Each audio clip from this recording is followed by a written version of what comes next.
வணக்கம், welcome to stock bounce. தெரிஞ்சவங்க super, தெரியாதவங்க இதை பார்த்து தெரிஞ்சிங்க. ஸோ கிட்டத்தட்ட கொஞ்சம் நிறைய பேர் ஹாப்பியாக இருந்திருப்பீங்க. கிட்டத்தட்ட ஒரு 2 to 3 மந்த்ஸ்க்கு அப்புறம் நம்மளோட ஷேர் மார்க்கெட் கொஞ்சம் மேலே பாசிட்டிவில் வந்துட்டுருக்கு. ஸோ இதுக்கு நிறைய காரணங்கள் சொல்லலாம். அதனால் நம்ம கொஞ்சம் லாஸ்ட்டில் இல்லைனா வேறு வீடியோவில் பார்க்கலாம். ஸோ என்னென்ன புதுசாக சூப்பராக போயிட்டுருக்கு ஷேர் மார்க்கெட்டில், வேறு என்ன நல்ல விஷயங்கள் நடந்துகிட்ருக்கு அப்படின்றது ரொம்ப ஷார்ட்டாகவும் ஸ்வீட்டாகவும் பார்த்துடலாம். ஸோ ஃபர்ஸ்ட் வந்து எல்ஜி கம்பெனி பற்றி உங்கள் எல்லாருக்குமே தெரியும். மிகப்பெரிய ஒரு ட்ரெண்ட் செட்டர்னு சொல்லலாம் in terms of home appliances. அது டிவி ஆகட்டும், வாஷிங் மிஷின் ஆகட்டும், ஃப்ரிட்ஜ் ஆகட்டும். அவங்கள பற்றி இன்றைக்கி என்னென்னா ஆல்ரெடி வந்து பார்த்தீங்கன்னாக்கா அவங்க 2024 டாப் 100 பெஸ்ட் குளோபல் பிராண்டில் எல்ஜி கம்பெனியும் ஒருத்தவங்க. இவங்க எப்படி வந்திருக்காங்க? 1997 தான் ஆரம்பிச்சிருக்காங்க. Establishment of LG electronics India limited அப்படின்ற பேரில் 1997 ஃபஸ்ட்டு மேனுஃபேக்சரிங் பிளான்ட் வந்து நொய்டாவில் ஆரம்பிச்சிருக்காங்க. அப்புறம் 1999 பார்த்தீங்கன்னாக்கா first production of microwave oven. ஏன்னா நிறைய பேர் வந்து என்ன நினச்சிட்டு இருக்கீங்கன்னா, எல்ஜினால எடுத்தோன்னா ஓகே எல்ஜி டிவி தான் இவங்க ஃபஸ்ட்டு மேனுஃபேக்சரிங் பண்ணுறாங்க அப்படின்ட்டு. அப்படி கிடையாது. அது வந்து டிவி வந்து மேக்ஸிமம் வந்து இம்போர்ட் பண்ணியிருக்காங்க. பட் ஃபஸ்ட்டு ப்ராடக்ட் இந்தியாவில் கம்பெனி ஆரம்பித்து இந்தியாவில் மேனுஃபேக்சரிங் பண்ணதுன்னு பார்த்தீங்கன்னா மைக்ரோவேவ் ஓவன் தான். அதே மாதிரி 2006 இன்னொரு மேனுஃபேக்சரிங் பிளான்ட்டும் புனேல ஆரம்பிச்சிருக்காங்க. 2016 ப்ரொடக்ஷன் ஆஃப் வாட்டர் பியூரிஃபையர் அதுவும் வந்து ஆரம்பிச்சிருக்காங்க. நிறைய பேருக்கு தெரிஞ்சிருக்கும். அது மட்டும் இல்லாமல் 2023 production of AC and compressors. So இதுதான் வந்து எல்ஜி வளர்ந்து வந்த விதம். அதுக்கப்புறம் பார்த்தீங்கன்னாக்கா கோல்டு ஸ்டாக் இப்போ கிட்டத்தட்ட நிறைய பேர் வந்து கோல்டில் ஒரு 3 to 6 மாதம் வரைக்கும் தொடர்ந்து அதை பற்றியே தான் பேசிகிட்டு இருப்பாங்க. அதை பற்றியே தான் கிட்டத்தட்ட வந்து சிந்தனையில் இருந்திருப்பீங்க. ஏன்னா அந்த அளவுக்கு வந்து கோல்டு வந்து பீக்கில் போயிட்டே இருக்குது. எப்பயுமே ஒரு ப்ராடக்ட் வந்து பீக்கில் போகும்போது நம்மளுக்கு 2 விஷயங்கள் டவுட் வரும். ஒன்று, அந்த ப்ராடக்ட் வித்துடலாமா, இல்லை இன்னும் கொஞ்சம் ஏறும், அதனால் இப்போயே நம்ம வாங்கி வச்சுக்கலாம், நம்ம இன்னும் ஏறுனா ப்ராஃபிட்டா. இந்த 2 கன்ஃபியூஷன்ஸ் எப்பயுமே இருந்துகிட்டே இருக்கும். எப்பயுமே இந்த மாதிரி விஷயத்தில் ஒரு குழப்பம் அடையவே வேண்டாம், கன்ஃபியூஷன்ஸே ஆக வேண்டாம். இது வந்து ரெகுலராக நாட் ஓன்லி இன் கோல்டு, எல்லா ப்ராடக்ட் எல்லா ஷேர்ஸ்லையுமே வந்து நடக்கிறது தான். ஒரு பீக்கில் போயிட்டே இருக்கும்போது கண்டிப்பாக நம்மளுக்குள்ள ஒரு கன்ஃபியூஷன் வரும். அந்த டைமில் கண்டிப்பாக வந்து ஒரு அனலைஸ் பண்ணி நீங்கள் ஒரு டிசிஷன் எடுக்கிறது தான் கரெக்ட். அதுக்கு தான் நான் சொல்கிறது, எப்பயுமே ஷேர் மார்க்கெட்டில் இருக்கிறவங்க மார்க்கெட்டை மினிமம் நீங்கள் வாங்குறீங்களோ விற்கிறீங்களோ அது 2வது பட்சம். நீங்கள் வாங்கவே இல்லைனாலும் பரவாயில்ல, அட்லீஸ்ட் மார்க்கெட்டை மினிமம் 2 to 3 ஹவர்ஸ் வந்து வாட்ச் பண்ணுங்கள். அட்லீஸ்ட் மினிமம் 1 ஹவராவது வாட்ச் பண்ணிங்கன்னா தான் உங்களால் ஒரு கரெக்டான அனாலிசிஸ் ரிப்போர்ட் எடுக்க முடியும். சரிங்களா? ஸோ அந்த விதத்தில் இப்போ கோல்டு ஸ்டாக், கோல்டுனா நிறைய பேர் ஓகே என்ன பிரதர் கோல்டு பீஸ் இருக்குது அப்படின்னுவீங்க, இல்லைனா நான் ஃபிசிக்கல் கோல்டு வாங்கிறேன் அப்படின்னுவீங்க. கோல்டு ஸ்டாக்ஸ் எந்தெந்த கம்பெனி கோல்டு வச்சிருக்காங்க, அவங்க உண்மையிலே எவ்வளோ ரிட்டர்ன்ஸ் எடுத்திருக்காங்க. நம்மளை பொறுத்த வரைக்கும் கோல்டு பீக் ரேட்டில் போச்சுன்னா அந்த கம்பெனியில் இருக்கிற ஸ்டாக்ஸ் வந்து பீக்கில் போயிட்டு இருக்குது அப்படின்னு அர்த்தமா? கிடையவே கிடையாது. அவங்களுக்கும் நெக்ஸ்ட் சில டைமில் டிக்ளைன் ஆகும். ஸோ எப்படின்னு பார்த்தீங்கன்னாக்கா டைட்டன் கம்பெனி கிட்டத்தட்ட 1 இயரில் 17% டிக்ளைன் தான் இருக்காங்க. கல்யாண் ஜுவல்லர்ஸ் 1 இயரில் 27.1% வந்து பாசிட்டிவில் கொடுத்துருக்காங்க. அதே மாதிரி பிஎன் கட்ஷில் ஜுவல்லர்ஸ் 1 இயரில் வந்து அவங்களோட ரிசல்ட்ஸ் இது வரைக்கும் வரல. அதனால் நம்ம அடுத்த வாரம் கண்டிப்பாக அந்த ரிசல்ட்ஸை பார்ப்போம். அதே மாதிரி தங்கமயில் ஜுவல்லர்ஸ் 1 இயரில் 61.3% வந்து க்ரோத் காமிச்சிருக்காங்க. சென்கோ கோல்டு கேள்விப்பட்டிருப்பீங்க, 1 இயரில் 22.1% வந்து நெகட்டிவில் காமிச்சிருக்காங்க. நிஃப்டி 50 1 இயரில் வந்து 7.1% வந்து க்ரோத்தை காமிச்சிருக்காங்க. ஸோ மோர் ஆர்லஸ் வந்து பார்த்தீங்கன்னாக்கா ஈக்குவலாக தான் இருக்குது. பாதி கம்பெனி பாசிட்டிவில் இருக்குது, பாதி கம்பெனி வந்து நெகட்டிவில் இருக்குது. ஸோ அதுக்கப்புறம் முக்கியமான ஒரு விஷயம் வந்து ஏடிஎம் வித்ராவல். ஸோ கிட்டத்தட்ட வந்து என்னைக்கு இந்த யூபிஐ பேமெண்ட் வந்துச்சோ அன்னிலேருந்து ஏடிஎம் வித்ராவல் கொஞ்சம் குறைய ஆரம்பிச்சிருச்சுன்னு தான் சொல்லணும். இது குறைய ஆரம்பிச்சிருச்சுன்னா நான் வந்து ஏனோ தானு சொல்லலை, இது அஃபிஷியலாக ப்ரூஃப் எடுத்து ஒரு சர்வேவே கொடுத்துருக்காங்க. ஸோ இது மூலிமா பேங்க்ஸ் வந்து மேபி ஃபியூச்சரில் நம்பர் ஆஃப் ஏடிஎம்ஸ் வந்து குறைக்கிறதுக்கு நிறைய சான்சஸ் இருக்குது. ஏன்னா அவங்களுக்கு அதில் வருமானம் வரலன்னா அதில் ரன் பண்ணுறதுக்கான எந்த விஷயமான ஒரு முதாந்திரமே இருக்காது. ஏன்னா ஏசி போடணும், அதுக்குன்னு ஒரு இடத்துக்கு வாடகை கொடுக்கணும், அதுக்கு ஒரு மெயின்டெனன்ஸ் சர்வீஸ் ஒர்க் இருக்குது, இதெல்லாம் ஏகப்பட்ட விஷயங்கள் இருக்குது இல்லையா?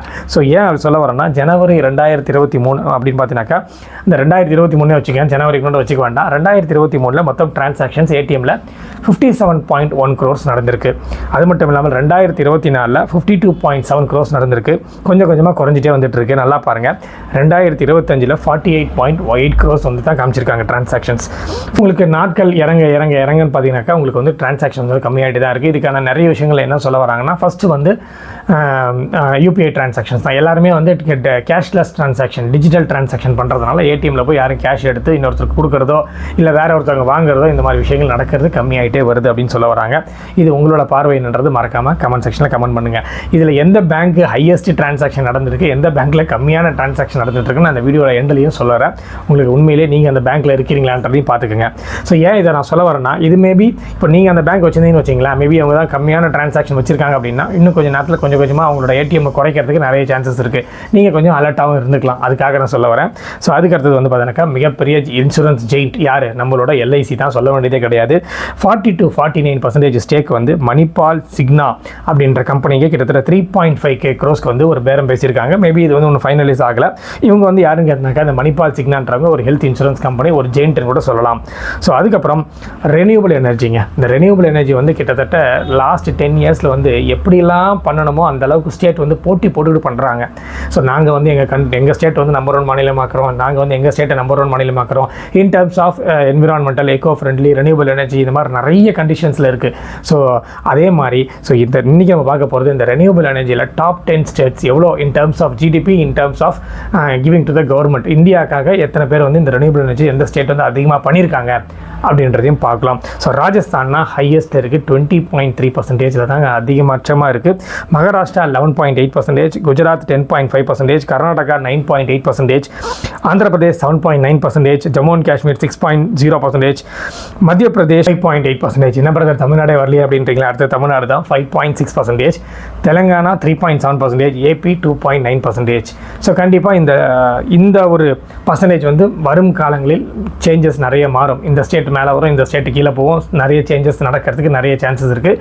ஏன்னா இப்போ நடக்கிற சில விஷயங்கள் அப்படி தான் இருக்குது, சரிங்களா? நிறைய இடத்துல அக்ரிமெண்ட் சைன் ஆகிருக்கு, நீங்களே பார்த்துருப்பீங்க, நிறைய நியூஸ் பார்த்துருப்பீங்க. அதுலேயே உங்களுக்கு தெரியும் எத்தனை ரெனியூவபிள் எனர்ஜிஸ் வந்து மேலே போக போகுது, எவ்வளோ மெகாவாட், எவ்வளோ ஜிகாவாட்டுக்கு ப்ரொடக்ஷன் வந்து ஸ்டார்ட் பண்ண போகிறாங்க அப்படின்ட்டு. ஸோ அதுக்கப்புறம் என்ன பிரதர், இந்த ரெனியூபிள் எனர்ஜியில் தமிழ்நாடு இந்த இடத்துல இருக்க எப்போ தான் நம்மளுக்கு மேலே வரும்? கண்டிப்பாக வந்துடுங்க, விரைவில் வரதுக்கான நிறைய சான்சஸ் இருக்குது. இப்போ நான் அடுத்த ஒன்று சொல்கிறேன், இதில் நம்ம தான் டாப்பில் இருக்கோம், சரிங்களா? Tamil Nadu on top in exports of electronic goods. ஏன் சொல்ல வரேன்னா, எலக்ட்ரானிக் கூட்ஸ் அப்படின்னாலே சிலிக்கான் ஸ்டேட் எல்லாருக்குமே பெங்களூர் தான் ஃபஸ்ட்டு ஞாபகத்துக்கு வரும். என்ன பிரதர், எலக்ட்ரானிக்ஸ்னாலே பெங்களூர் தானே, செமிகண்டக்டர்னாலே பெங்களூர் தானே, பிசிபினாலே பெங்களூர் தானே, எப்படி நம்ம தமிழ்நாடு இதில் டாப்பாக இருக்குது? அதுதான் வந்து உண்மை. இதுதாங்க அந்த நம்ம டேட்டாஸ் வந்து மேலோட்டமாக நம்ம ஏதாவது ஒன்று நினச்சிக்கிட்டு இப்படி தான் நடக்குது நம்ம சொல்லாமல் உள்ள களத்தில் இறங்கி சர்வே எடுத்தால் தான் நம்மளால் உண்மையான விஷயங்கள் என்னன்றது தெரிய வரும். ஸோ அந்த விதத்தில் கடந்த ஆண்டு top exports of electronic goods வந்து தமிழ்நாடு தான் ஃபஸ்ட்டில் இருக்குது. $12.6 பில்லியன் வித் 37.1% மார்க்கெட் ஷேர். அதுக்கு அடுத்தது Karnataka $6.8 billion with 20.2% market share. அதுக்கு அடுத்தது Uttar Pradesh $4.7 billion with 13.8%. Maharashtra $3.2 billion with 9.5%. New Delhi $1.8 billion with 5.5%. Gujarat $1.6 billion with 4.8%. Haryana $803.9 million with 2.4%. ஃபைனலாக தெலுங்கானா $582.7 million with 1.7%. சரிங்களா? ஷேர் மார்க்கெட்டில் ஒரு ஷேரை தேர்ந்தெடுக்கணும்னா நிறைய கிரைட்டீரியா நான் ரெகுலராக சொல்லிகிட்டே இருக்கேன். அதில் ரொம்ப முக்கியமான கிரைட்டீரியா, ஒரு கம்பெனி ஆர்டர் வாங்கியிருந்தாங்கன்னா கொடுக்குற கம்பெனியும் நல்லா ஃபோக்கஸ் பண்ணிக்கோங்க, வாங்குகிற கம்பெனி நல்லா ஃபோக்கஸ் பண்ணிக்கோங்க. கண்டிப்பாக ஓரளவு நல்ல சேஞ்சஸ் இருக்கிறதுக்கு நிறைய சான்சஸ் இருக்குது. அந்த விதத்தில் மிகப்பெரிய ஜெயிண்டான எல்என்டி வந்து கிட்டத்தட்ட ஆர்டர் வந்து வாங்கியிருக்காங்க 34,000 கோடிக்கு, கிட்டத்தட்ட $4 பில்லியன். யார்கிட்ட வந்து பார்த்தீங்கன்னாக்கா கொத்தார் எனர்ஜி கிட்டேருந்து வாங்கியிருக்காங்க. ஸோ கண்டிப்பாக ஃபோக்கஸ் பண்ணுங்கள், ஓரளவு சேஞ்சஸ் வரதுக்கு நிறைய சான்சஸ் இருக்குது, சரிங்களா? அதுக்கப்புறம் இன்சூரன்ஸ் கம்பெனி போடுங்க பிரதர். எப்போயுமே வந்து இந்த hospital stocks, insurance company, educational stocks, media stocks இதெல்லாம் பற்றி சொல்லவே மாட்டீங்களே அப்படின்னு நிறைய பேர் வந்து கமெண்ட் செக்ஷனில் கேட்குறீங்க.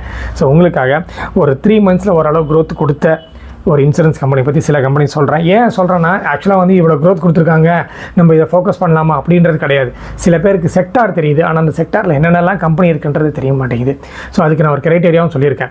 ஒரு கம்பெனி நீங்கள் ஷேர் மார்க்கெட்டில் தேர்ந்தெடுக்கணும்னா less competition, no competition, more competition, இந்த 3 கிரைட்டேரியாவை பிரிச்சுட்டு அதுக்கப்புறம் இஃப் யூர் இன்ட்ரெஸ்டட் இன்வெஸ்ட் பண்ணுறதா இருந்தால் பண்ணுங்க, நான் ஆல்ரெடி சொல்லியிருக்கேன். அந்த விதத்தில் இப்போ நீங்கள் வந்து இன்சூரன்ஸ் கம்பெனி கேட்டிருக்கீங்க. இப்போ நிறைய பேர் வந்து இன்சூரன்ஸ் கம்பெனினா எடுத்தோன்னே எல்லாருக்கும் 1-2 தான் ஞாபகம் வரும். எல்ஐசி வரும், அதை விட்டால் ஸ்டார் ஹெல்த் இன்சூரன்ஸ் வரும், அவ்வளோதான் வரும். இப்போ பெயிண்ட் செக்டார் எடுக்கலாம், ஏஷியன் பெயிண்ட்ஸ் வரும், பர்கர் பெயிண்ட்ஸ் வரும், நிப்பான் பெயிண்ட்ஸ் வரும். அதுக்கப்புறம் நம்மளால் சொல்ல வராது. ஸோ ஃபஸ்ட்டு செக்டார் நம்ம எடுத்துக்கணும், செக்டாரில் என்னென்ன கம்பெனிஸ்லாம் வருதுன்றது ஃபஸ்ட்டு தெரிஞ்சுக்கணும். அதுக்கப்புறம் ஒரு பேஷன்ஸாக இருங்க, நல்லா 1 year to 2 years நல்லா படிங்க. அதுக்கப்புறம் if you are interested invest பண்ணுறதா இன்வெஸ்ட் பண்ணுங்கள். இல்லை பிரதர் ரிஸ்க்குன்னா தயவுசெய்து பண்ண வேண்டாம், விட்டுருங்க. அதுதான் நான் சொல்ல வரேன். நம்மளுக்கு பயம் இருந்தால் கண்டிப்பாக எந்த இதுலையுமே நம்மளால் பண்ணுறா இறங்கினா நம்மளால் வந்து ஒரு ஃப்ரீயாக பண்ண முடியாது, ஒரு பேஷன்ஸாக பண்ண முடியாது. பயமே இல்லை நான் இறங்கி பண்ணுறேன் அப்படின்னா then you can able to move forward. சரிங்களா? ஸோ அந்த விதத்தில் 3 months growth பை இன்சூரன்ஸ் கம்பெனியில் LIC 786.60 டார்கெட் ப்ரைஸ் 21.1% வந்து நெகட்டிவில் தான் கொடுத்துருக்காங்க growth. SBI லைஃப் இன்சூரன்ஸ் 1548.20 5.6% நெகட்டிவில் தான் கொடுத்துருக்காங்க. HDFC லைஃப் 668.50 19.2% வந்து நெகட்டிவில் தான் கொடுத்துருக்காங்க. ICICI Prudential 588.1 இவங்க மட்டும் தான் பாசிட்டிவில் காமிச்சிருக்காங்க வித் 2.8%. அதுக்கப்புறம் மேக்ஸ் ஃபினான்ஷியல் உங்களுக்கு தெரியும் 1121.80 பைசா 10.0% நெகட்டிவில் காமிச்சிருக்காங்க. BSC capital and insurance 1905.5% 5 rupees target price 12.6 வந்து நெகட்டிவில் காமிச்சிருக்காங்க. ஒரு ஆல்கஹால் லிக்வர் ஸ்டாக் என்ன கம்பெனி அப்படின்னு உங்களுக்கு தெரியும்னா உங்களுக்கு தெரியாதா? யுனைடெட் ஸ்பிரிட்ஸ் கம்பெனி தான். ஸோ எந்த கம்பெனி பற்றி தான் நீங்கள் சொல்ல போகிறேன். Target price 1359.60 market capitalisation 98,890.62 crores. 52 weeks வந்து 1700 ரூபாய், 52 வீக்ஸ் லோ வந்து 1112 ரூபாய். 1 இயரில் 21% growth காமிச்ச கம்பெனி, 5 இயர்ஸில் 189.4% growth காமிச்ச கம்பெனி. ஆல் டைம் ரிட்டர்ன்ஸ் பார்த்தீங்கன்னாக்கா 20,612.33%. செப்டம்பர் 28, 2001 இந்த கம்பெனியோட ப்ரைஸ் எவ்வளோ இருந்துச்சு? வெறும் 6.57 பைசா. இதுதாங்க ஷேர் மார்க்கெட்டோட பவர்ன்றது. சரிங்களா? ஸோ 6.57 பைசாவாக இருந்த ஷேரோட வேல்யூ வெறும் 2001 இன்றைக்கி 2025 1359.60 பைசாவாக சேஞ்ச் ஓவர் ஆயிருக்கு. சரிங்களா? செப்டம்பர் 2002 இன்னி வரைக்கும் மொத்தம் 16 டிவிடெண்ட்ஸ் கொடுத்த கம்பெனி. ரிட்டர்ன் ஆன் ஈக்விட்டி மட்டுமே 20% காமிச்சிருக்காங்க. டாடா மோட்டார்ஸ்க்கு ஒரு மிகப்பெரிய தலைவலிங்க. என்னென்னா இந்த ட்ரம்ப் வந்து டேரிஃப் ரேட் இன்க்ரீஸ் பண்ணி விட்டார். 25% tariff rate from April 2. So இதனால் பார்த்தீங்கன்னாக்கா நேற்று மட்டுமே கிட்டத்தட்ட வந்து ஒரு ஆட்டோ இம்போ அதாவது ஒரு 1.6%லேருந்து 3.4% வரைக்கும் டிக்ளைன் ஆகிருக்கு. யூஎஸோட மேஜர் மார்க்கெட் வந்து அவங்க தான். டாடா மோட்டார்ஸோட மேஜர் மார்க்கெட் பார்த்தீங்கன்னாக்கா ஜாகுவாரும் லேண்ட் ரோவர் காரும் தான். இந்த 2 காரோட மார்க்கெட் வந்து கண்டிப்பாக அடிப்படும் அப்படின்னு நம்புகிறாங்க. இதுக்கு இவர் ஏதாவது சேஞ்சஸ் பண்ணாருன்னா மேபி இந்த கம்பெனி கொஞ்சம் தப்பிக்கலாம். ஸோ அதுக்கு அடுத்தது நான் சொல்லியிருந்தேன் இல்லையா வீடியோ முடிக்கும் போது, எந்த பேங்க்கோட ஏடிஎம் ஹையஸ்ட் சக்ஸஸில் இருக்குது, எந்த பேங்க்கோட ஏடிஎம் ரொம்ப லாஸ்ட்டில் போயிட்டுருக்குன்னு. SBI தாங்க டாப்பில் இருக்குது. SBI அதாவது மொத்தம் ஃபினான்ஷியல் இயர் 24 மட்டும் 331 கோடிக்கு டிரான்சாக்ஷன் ஆகிருக்கு. அதர் PSU 11 பேங்க்ஸ் மீதி இருக்கிற 11 பேங்க்ஸுமே கொஞ்சம் கம்மியாக தான் இருக்குன்னு சொல்ல வராங்க. கிட்டத்தட்ட டோட்டலாக இந்த பேங்க்கை தவிர்த்து மீதி 11 பேங்க்குமே 925 crores தான் டிரான்சாக்ஷன் காமிச்சிருக்காங்க. இது ரொம்ப கம்மின்னு தான் சொல்ல வருவேன். டெய்லி டிரான்சாக்ஷன் ஆன SBI மட்டுமே மொத்தம் 11 மில்லியன் டிரான்சாக்ஷன் நடக்குது. பேங்க் ஆஃப் பரோடாவோட ஏடிஎம் வந்து ஃபினான்ஷியல் இயர் 24 வெறும் 212 கோடிக்கு தான் நடந்திருக்கு. Union Bank of India 203 crores தான் நடந்திருக்கு. இந்தியன் ஏடிஎம் கடைசியாக 189 crores தான் நடந்துகிட்ருக்கு. பட் நம்ம பார்க்கும்போதெல்லாம் இந்தியன் பேங்க்கில் தான் ஏகப்பட்ட கூட்டம் இருக்கிற மாதிரி தெரியுது, என்னன்னு தெரியல. பட் பார்த்தீங்கன்னாக்கா SBIயில் வந்து highest ATM transaction with 331 crores. சரிங்களா? ஸோ இப்போ நீங்கள் கொஞ்சம் அலர்ட்டாக இருந்துக்கலாம். ஸோ அதுக்கப்புறம் ஏஷியாஸ் ஓல்டஸ்ட் ஸ்டாக் எக்ஸ்சேஞ்ச். அது என்ன ஸ்டாக் எக்ஸ்சேஞ்ச் அப்படின்னு பார்க்குறீங்களா? நம்மளோட BSE தாங்க. பாம்பே ஸ்டாக் எக்ஸ்சேஞ்ச் தான் 1875 துவங்கப்பட்டது. கிட்டத்தட்ட 5000 கம்பெனி கிட்டத்தட்ட லிஸ்ட் ஆயிருக்கு. மார்க்கெட் கேபிடலைசேஷன் ட்ரில்லியனில் போயிட்டுருக்கு. கிட்டத்தட்ட 60.70K crores தாண்டி போயிட்டுருக்கு. போனஸ் வந்து விரைவில் அனௌன்ஸ் பண்ண போகிறாங்க. அதுக்காக தான் இன்றைக்கி அதை பற்றி நான் சொல்ல வரேன். Target price 4484.00. இதுவே வந்து பார்த்தீங்கன்னாக்கா கிட்டத்தட்ட 3.60% வந்து டிக்ளைனில் தான் இருக்குது. 1 மந்தில் 13% growthம் 2025 மட்டுமே ஆஸ் ஆஃப் டுடே வரைக்கும் 17% growthம் 6 மாதத்தில் 19.29% growth கொடுத்துருக்க ஒரு கம்பெனி. 52 வீக்ஸ் ஆகி வந்து 6133.40. 52 வீக்ஸ் லோ வந்து 2115.00. ஸோ ஃபைனலாக முடிக்கும் போது 25 ரூபாய் டிவிடன்ஸ் கொடுத்துற ஒரு கம்பெனி பற்றி பேசி முடிச்சிடலாம். டிவிடன்ஸ்ன்றது ஒரு கம்பெனி நம்மளுக்கு கொடுக்கக்கூடிய ஹானர். இதை நிறைய வீடியோவில் சொல்லிட்டேன். உங்களுக்கு வந்ததுன்னா நல்லா சந்தோஷமாக பாக்கெட்டில் வாங்கி வச்சுக்கோங்க. வரலன்னா கவலையப்படாதீங்க. எத்தனையோ கம்பெனிகள் டிவிடன்ஸே கொடுக்காம அதை விட அதிகமான ப்ராஃபிட் கொடுத்துட்ருக்காங்க. ஸோ அந்த விதத்தில் இன்றைக்கி நம்ம ஒரு டெலிகாம் ஸ்டாக்கை பற்றி பார்க்க போகிறோம். ADC India communication limited. இவங்க வந்து பெங்களூரில் நடத்திட்டு இருக்க ஒரு company. Target price 1248.25. Market capitalisation 574.20 crores. Net sales 41.93 crores. So இந்த விஷயத்தோட இந்த வீடியோ முடிச்சுக்கிறேன். I request everyone to subscribe and watch my channel. மறக்காமல் அந்த லைக் பட்டனை தட்டி விட்டிங்கன்னா நம்ம பண்ணுற வேலையை நீங்கள் பண்ணுற வேலையை யூடியூபே பண்ணும். அவங்களுக்குன்னு ஒரு க்ரியேஷன் இருக்குது. அதில் மேக்ஸிமம் நிறைய பேருக்கு ஃபார்வர்ட் பண்ணுவாங்க. எந்த விஷயமா இருந்தாலும் இந்த கம்பெனி போடுங்க பிரதர், இந்த கம்பெனியோட ப்ராஃபிட் என்ன பிரதர், இந்த கம்பெனி ஃபோக்கஸ் பண்ணலாமா வேணாமா, இந்த மாதிரி நிறைய விஷயங்கள் ஏகப்பட்ட பேர் கேட்டுட்டு தான் இருக்கீங்க. பட் இன்னும் பார்க்குற சப்ஸ்கிரைபர்ஸ் அண்ட் வியூவர்ஸ் பண்ணுவீங்கன்னு நம்புகிறேன். நிறைய கமெண்ட்ஸ் கேளுங்க. என்னால் முடிஞ்ச அளவுக்கு எவ்வளோ சீக்கிரம் முடியுமோ 1 வீக்குள்ளே ரிப்ளை பண்ணுறேன். சரிங்களா? நீங்களும் ஏதாவது சேனல்ஸ் வச்சுருந்தீங்க, நான் இந்த ட்ராவல் vlog வச்சுருக்கேன், இந்த மாதிரி ஒரு vlog வச்சுருக்கேன், இந்த வீடியோ வச்சுருக்கேன், இந்த சேனல் வச்சுருக்கேன்னா எனக்கு ஷேர் பண்ணுங்கள். கண்டிப்பாக நான் உங்களோட சேனலை பார்க்குறேன். சரிங்களா?